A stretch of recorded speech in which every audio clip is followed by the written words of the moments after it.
Pourquoi ne parle-t-on pas plus souvent de la couleur du ciel? Pourquoi le ciel est-il bleu? C'est une question qui a intrigué les esprits curieux depuis des siècles. La réponse réside dans la science de la lumière et de l'atmosphère. Et pourquoi il s'embrase de teintes orangées et rouges au coucher du soleil? Ce phénomène est tout aussi fascinant et est lié à la façon dont la lumière interagit avec les particules dans l'air. Le ciel est une immense toile, changeant constamment de couleur, et tout cela grâce à la lumière. La lumière du soleil, bien qu'elle semble blanche, est en réalité un mélange de toutes les couleurs de l'arc-en-ciel.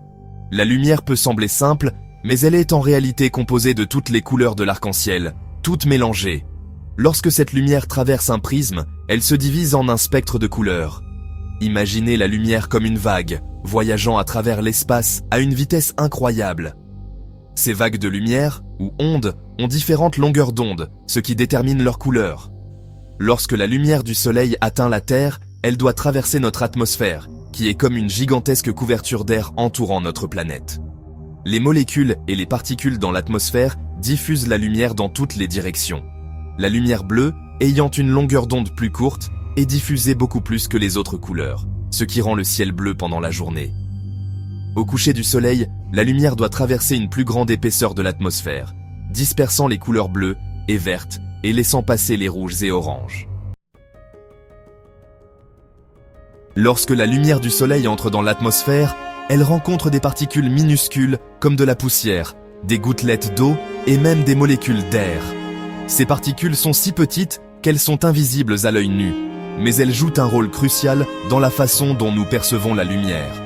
Ces collisions font que la lumière se disperse dans différentes directions.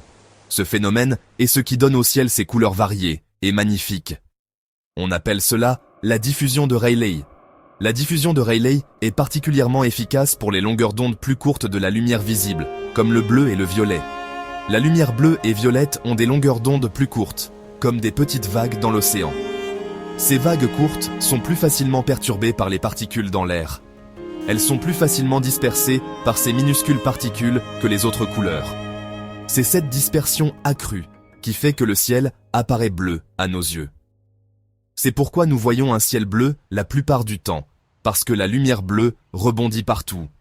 En revanche, au coucher du soleil, la lumière doit traverser une plus grande épaisseur de l'atmosphère, ce qui disperse davantage les couleurs rouges et oranges, donnant au ciel ses teintes chaudes et vibrantes.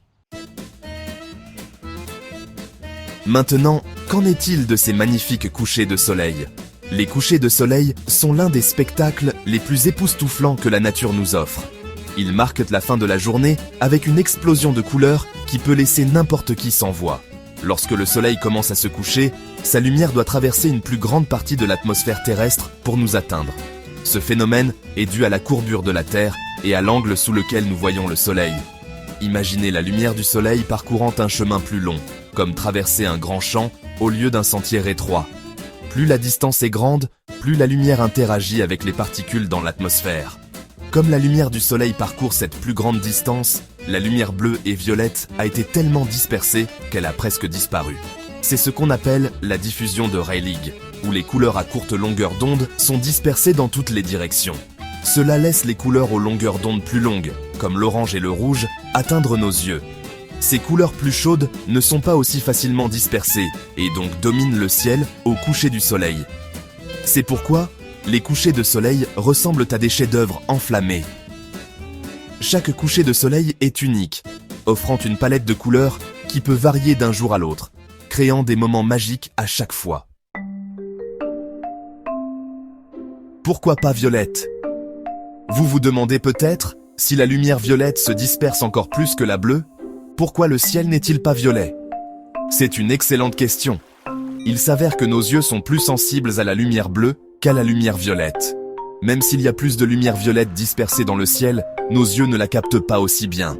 Donc, nous percevons le ciel comme bleu, même s'il y a un monde caché de lumière violette là-haut. Continuez à lever les yeux. La prochaine fois que vous regarderez le ciel, rappelez-vous que vous êtes témoin de la danse incroyable de la lumière et de l'atmosphère. Chaque coucher de soleil, chaque nuage, chaque nuance de bleu est un rappel des forces incroyables à l'œuvre dans notre univers. Maintenant, allez-y et explorez les merveilles du ciel. Quelle est votre couleur de ciel préférée? Et pourquoi? Laissez un commentaire ci-dessous. N'oubliez pas de liker et de vous abonner pour plus de vidéos fascinantes.